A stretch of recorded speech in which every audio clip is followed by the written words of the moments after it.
But when Christ appeared as a high priest of the good things that have come, then through the greater and more perfect tent, not made with hands, that is, not of this creation, he entered once for all into the holy places, not by means of the blood of goats and calves, but by means of his own blood, thus securing an eternal redemption. For if the blood of goats and bulls, and the sprinkling of defiled persons with the ashes of a heifer, sanctify for the purification of the flesh, how much more will the blood of Christ, who through the eternal Spirit offered himself without blemish to God, purify our conscience from dead works to serve the living God.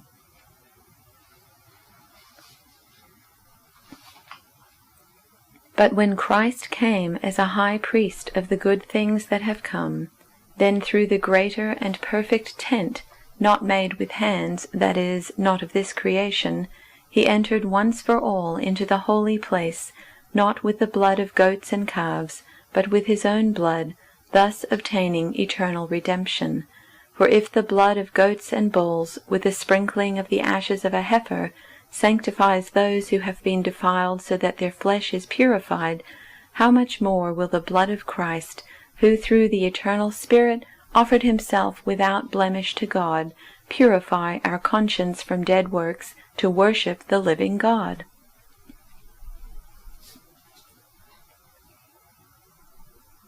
But when Christ came as high priest of the good things that are now already here, he went through the greater and more perfect tabernacle that is not made with human hands, that is to say, is not a part of this creation. He did not enter by means of the blood of goats and calves, but he entered the most holy place once for all by his own blood, thus obtaining eternal redemption.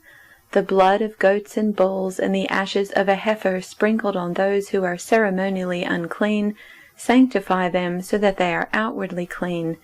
How much more, then, will the blood of Christ, who through the eternal Spirit offered himself unblemished to God, cleanse our consciences from acts that lead to death, so that we may serve the living God?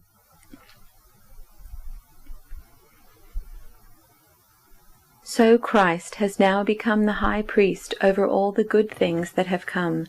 He has entered that greater, more perfect tabernacle in heaven, which was not made by human hands, and is not part of this created world.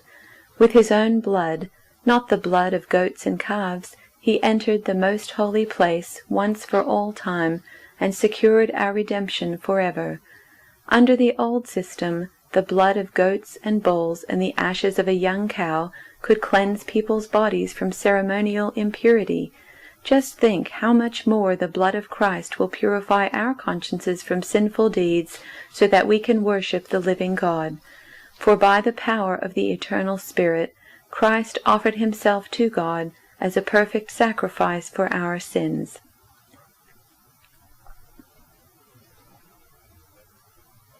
But when the Messiah arrived, high priest of the superior things of this new covenant, he bypassed the old tent and its trappings in this created world, and went straight into heaven's tent, the true holy place, once and for all. He also bypassed the sacrifices consisting of goat and calf blood, instead using his own blood as the price to set us free once and for all. If that animal blood and the other rituals of purification were effective in cleaning up certain matters of our religion and behavior, think how much more the blood of Christ cleans up our whole lives, inside and out.